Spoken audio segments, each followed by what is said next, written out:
Olá! A internet está sempre lançando novas tendências. Algumas delas acabam desaparecendo com o tempo.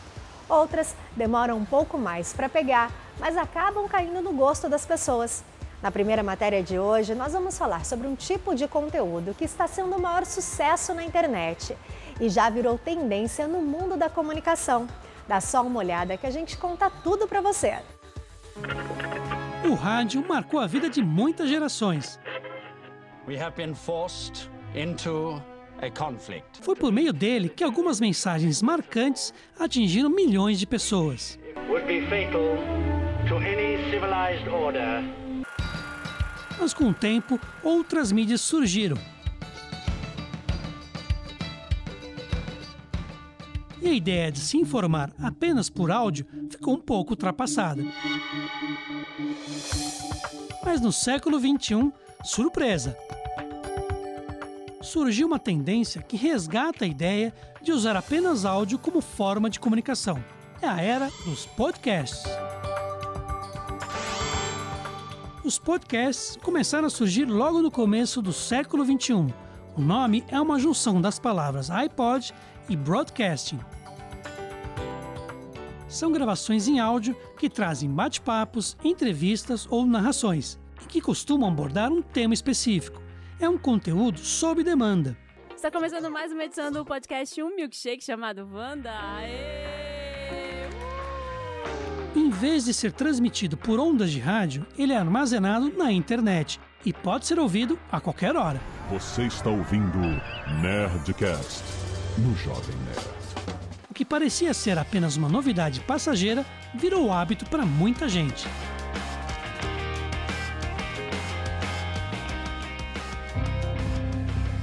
O Brasil já é o segundo país que mais consome podcast. Por aqui, 40% dos usuários de internet já ouviram pelo menos um podcast. Mas qual é o segredo para eles fazerem sucesso, mesmo se parecendo tanto com as tradicionais transmissões de rádio? Justamente porque eu acho que lida com essa questão da imaginação. É só uma voz e uma narrativa. Então quem está do outro lado ouvindo se permite imaginar. E eu acho que a imaginação ainda é primordial nessa questão da transmissão do conhecimento. E este é um mercado que está crescendo no mundo. Só nos Estados Unidos ele deve gerar mais de $1 bilhão em 2020. Para muitos analistas, estamos no começo de uma nova corrida do ouro no mundo da comunicação e que vai envolver o Brasil também. Até meados de 2019, existiam cerca de 2.000 podcasts ativos no Brasil. Parece pouco, mas este é apenas o começo. Os podcasters, como são chamados os produtores de podcasts, devem se multiplicar para valer no futuro próximo. Porque um podcast é simples de produzir. Você não precisa de uma estação de rádio. Com um computador, fone e microfone, já dá para pensar em entrar nesse universo. É o que o Lucas fez. Ele produz o podcast Cadeira Cativa, especializado em esportes. Fala galera, beleza? Bem-vindos a mais um episódio do Cadeira Cativa. No começo eu faço uma parte minha falando sozinho, um texto, e depois eu corto para um segundo bloco, onde eu entro com depoimentos de colegas de profissão, amigos, comentando sobre as suas opiniões. John Peel foi um legendário radialista britânico que começou a trabalhar na rádio BBC em Londres nos anos 60. Ele ajudou muitas bandas a ficarem famosas internacionalmente e se tornou uma celebridade mundial do rádio. Ainda não existem podcasters legendários por aí, mas já tem gente buscando esse caminho. Você encontra podcasts sobre todo tipo de assunto, cultura, política, literatura, e alguns já reúnem milhares de fãs, atraídos pela ideia de se informar de forma rápida e prática. Eu tenho percebido que os alunos estão muito ligados nessas mídias que muitas vezes são mais curtas, mais pontuais, mas que trazem conhecimento, né? E que permite na mobilidade poder, ao invés de não estar com um livro na mão, escutando. Mas a grande diferença dos podcasts não está no fato de que todo mundo pode ouvir os programas de forma prática, e sim no fato de que quase todo mundo pode produzir um programa. É muita gente produzindo informação e muita gente consumindo essa informação e também produzindo. Então você não sabe mais quem é o emissor e quem é o receptor. Essas figuras se confundem.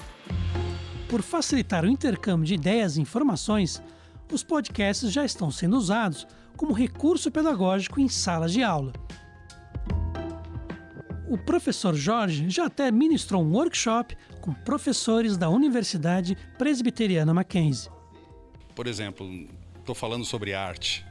Então, olha, vai lá e ouça um podcast sobre determinado filme, sobre determinada obra de arte, ou enfim. Então ele vem, assim, naturalmente, de uma maneira muito ágil, como um complemento àquilo que está sendo dado presencialmente. Sem dúvida nenhuma. Hoje a sociedade está conectada em rede e esses recursos vêm engrandecer, não substituir, mas engrandecer o trabalho do professor. No fundo, ferramentas como Twitter, Instagram, LinkedIn e os podcasts estão atualizando algo que já existia no passado. E como toda ferramenta, é você quem pode transformá-la em algo útil ou não. Seja ouvindo na sala de aula, na rua ou em casa, é você quem decide como aproveitar o que os podcasts oferecem.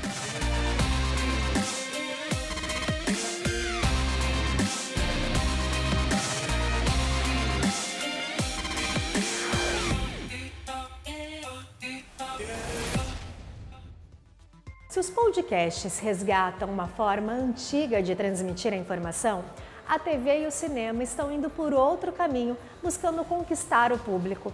Todos os anos, o seminário Histórias de Roteiristas, que acontece aqui na universidade, busca discutir as novas tendências do mundo audiovisual. Nós acompanhamos a última edição do evento e preparamos uma matéria com alguns dos temas que foram discutidos. Olha só!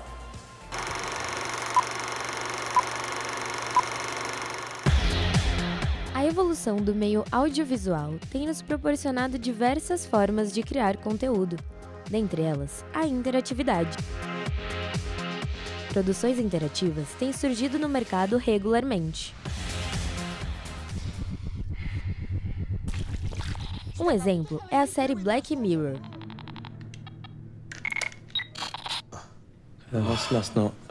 O episódio Bandersnatch conseguiu proporcionar aos espectadores uma experiência interativa, onde cada um possuía opções para decidir o que aconteceria ao longo da história.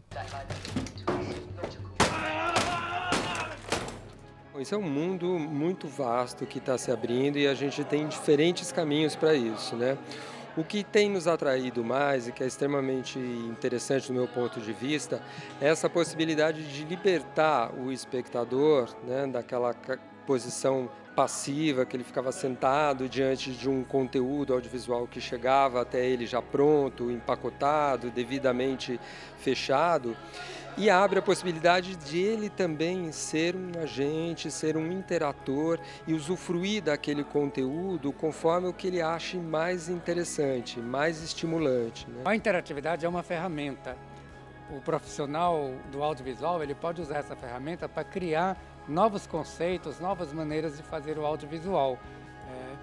Mas ela não é pura e simplesmente um recurso tecnológico. Acho que ele tem que pensar como essa interatividade dá a ele algo para que ele possa trabalhar com esse lugar da iniciação do espectador, para além da questão tecnológica.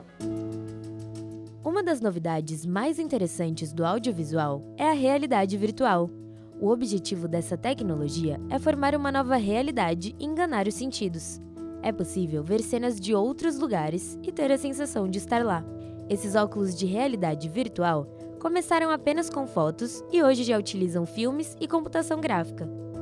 E isso na nossa área é extremamente importante, não é? Porque é um processo que permite, ao mesmo tempo, processos criativos mais desenvolvidos, mas também processos de interação que levam o espectador a tornar-se também ator do seu próprio processo de visionamento dessas produções. Você cria novos conceitos para fazer esse audiovisual. Por exemplo, a gente pode ter várias telas em regiões urbanas, por exemplo, em prédios, em praças, em lugares públicos, que também é uma maneira de você trabalhar com as múltiplas telas e o audiovisual dentro da sua expansão. Novas tecnologias como a realidade virtual e as narrativas interativas foram temas abordados pelo 10º Seminário Histórias de Roteiristas, organizado pela Universidade Presbiteriana Mackenzie. O audiovisual, hoje em dia, é uma plataforma de linguagem que está entremeada na nossa vida pessoal, diferentemente de antes, quando era só cinema e televisão, que você não atuava com isso, né? Você só assistia. Mas quando a gente fala em modificação e inovação, eu sempre penso que não é exatamente o meio que faz isso, mas as pessoas. Porque as pessoas vão se apropriando das possibilidades que o meio permite e vão criando a sua forma de usar aquilo. Os serviços de streaming estão nos permitindo ver diversos estilos de todo mundo. Nós vemos ideias diferentes, gêneros e diferenças no audiovisual, o que ajuda e inspira o nosso trabalho.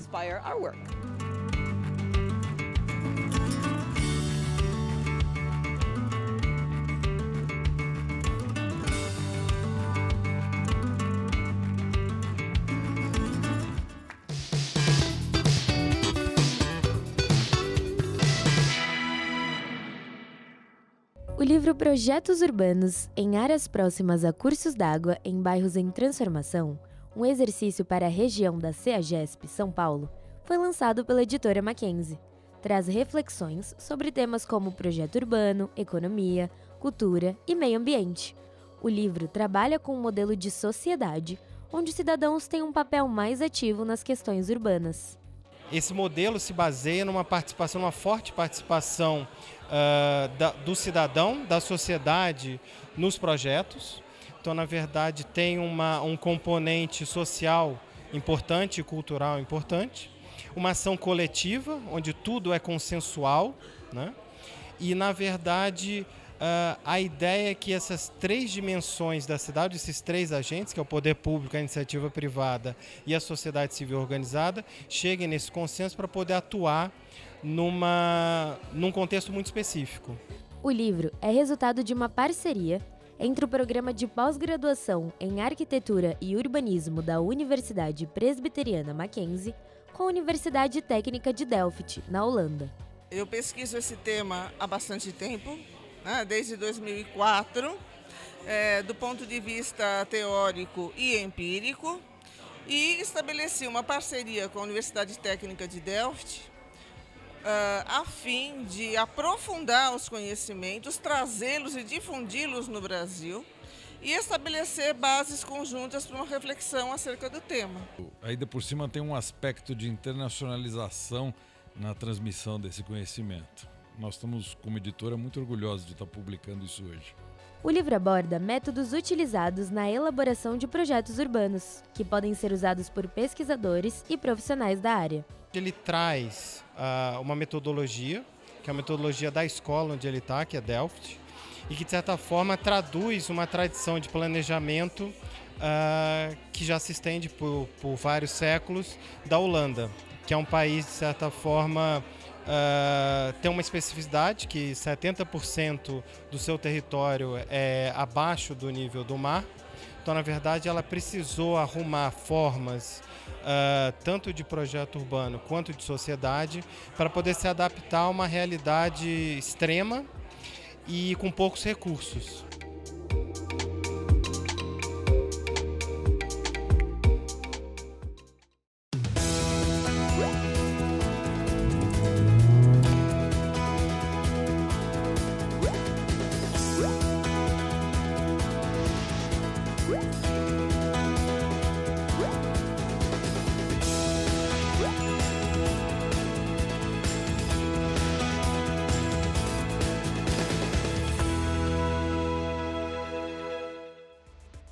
O Mackenzie Movimento está chegando ao fim e na próxima edição a gente volta com mais matérias para você.